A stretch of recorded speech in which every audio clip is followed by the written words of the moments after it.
क्या नकली बारिश से सूखे की समस्या दूर हो जाएगी? क्या किसानों को बारिश का इंतजार नहीं करना पड़ेगा? नमस्कार दोस्तों, आज मैं आपसे कहूं इंसानों ने कुछ हद तक मौसम को कंट्रोल करना सीख लिया है और ये पॉसिबल हो गया है क्लाउड सीडिंग की मदद से। क्लाउड सीडिंग की मदद से आप जहां चाहो वहां बारिश करा सकते हो। एक आपको जहां चाहिए होता है जो कि ड्राई आइस आसमान में बिखेर देगा, जिससे कि जहां चाहे वहां बारिश करा सकते हो। जिस दिन आपकी शादी है उससे पहले आप क्लाउड सीडिंग की मदद से वो बारिश पहले ही करवा दो, जिससे कि बादल खाली हो जाएंगे और आपकी शादी के दिन बारिश नहीं होगी। तो ये भी पॉसिबल हो चुका है। फ्रांस की एक कंपनी है जो क्या करती है, क्लाउड सीडिंग की मदद से बारिश पहले ही करवा देती है। और इसकी खर्चे की बात करूं तो खर्चा जो आता है सिर्फ 1 करोड़ का खर्चा आता है। अब यहां तक आपने जाना, अब बात करते हैं विस्तार से कि कैसे जो है क्लाउड्स बनते हैं और कैसे जो है बारिश होती है। इस सबसे पहले बात करेंगे क्लाउड्स कैसे बनते हैं। तो क्लाउड्स बनने का जो प्रक्रिया होती है वो इस प्रकार होती है। आपने बचपन में आपने पढ़ा होगा वाटर साइकिल के बारे में, नहीं पढ़ा तो मैं बता देता हूं वाटर साइकिल क्या होती है। जहां पर भी पानी होता है, चाहे वो एनवायरमेंट का पानी हो या समुद्र में हो या नदी में हो या कहीं भी पानी हो, तो सूरज की रोशनी से क्या होता है, वो भाप बनकर आसमान में चला जाता है। वही हमारे बादल होते हैं। मतलब वो भाप जो होता है ना, वो असलियत में क्या होता है, बादल होता है। अब बादल की बात करें तो बादल भी 2 तरीके के बादल होते हैं। एक तो होता है जो प्रॉपर आपको प्रॉपर शेप दिखती है, मतलब जो उसकी एजेस होती है वो साफ दिखाई देती है, बिल्कुल प्रॉपर शेप में आता है, वो एक पहला बादल होता है। और दूसरा बादल वो होता है जिसकी टेढ़ी मेढ़ी शेप होती है, जो टेढ़ा मेढ़ा सा होता है, ठीक है, जिसकी एजेस बिल्कुल साफ नहीं दिखाई देती,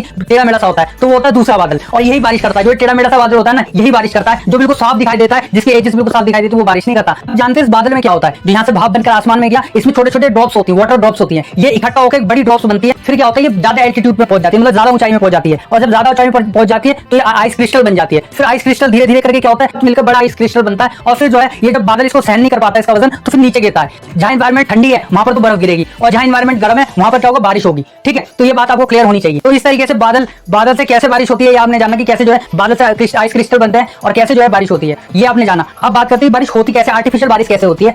क्लाउड सीडिंग का जो इन्वेंशन है वो अचानक हुआ। तो अचानक कब हुआ, 1943 में डॉक्टर विंस्टन शेफर इनका नाम था। ये कोल्ड बॉक्स में कुछ रिसर्च कर रहे थे, कोल्ड बॉक्स से रिसर्च करते थे कुछ, तभी कुछ ऐसा हुआ जो किसी ने सोचा भी नहीं था। मतलब जैसे कि विंस्टन शेफर ने कोल्ड बॉक्स में ब्रीथ आउट की तो क्या हुआ, उसमें भाप बनने लग गई। वो हैरान रह गए कि भाप कैसे बन रही है। उनके दिमाग में एक आइडिया है, क्यों ना इस आइस बॉक्स को और ठंडा करा जाए। तो उन्होंने क्या करा, और ड्राई आइस डाली इसमें। फिर उन्होंने दोबारा ब्रीथ आउट किया। जैसे उन्होंने ब्रीथ आउट किया तो आइस क्रिस्टल बनने लग गए। तो वो हैरान हो गए कि ये चीज जो है बादलों के साथ भी होती है जब बारिश होती है। तो उनके दिमाग में आइडिया आया। उन्होंने क्या करा, 13 नवंबर 1946 में 2.5 किलो ड्राई आइस को लेकर और उन्होंने पूरे बादलों में छिड़का दिया। जैसे ही उन्होंने पूरे बादलों में छिड़का, वैसे ही जो है कुछ देर बाद बारिश होना शुरू हो गई।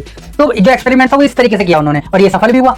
तो इस तरह जो है क्लाउड सीडिंग का इन्वेंशन हुआ। अब आपके साथ में कुछ पॉइंट डिस्कस करूंगा जो कि बहुत इंपॉर्टेंट है। पहला पॉइंट है, ड्राई आइस ज्यादातर यूज कहां करी जाती है। तो ज्यादातर जो ड्राई आइस यूज करी जाती है वो करी जाती है रेफ्रिजरेटर के अंदर, जो फ्रिज होते हैं हमारे घर में, उन्हीं में सबसे ज्यादा यूज करी जाती है। दूसरा पॉइंट कि क्लाउड सीडिंग जो है वो एरोप्लेन के अलावा किसी और चीज से भी की जा सकती है। इसका जवाब है हाँ, क्लाउड सीडिंग जो है रॉकेट के द्वारा भी की जा सकती है।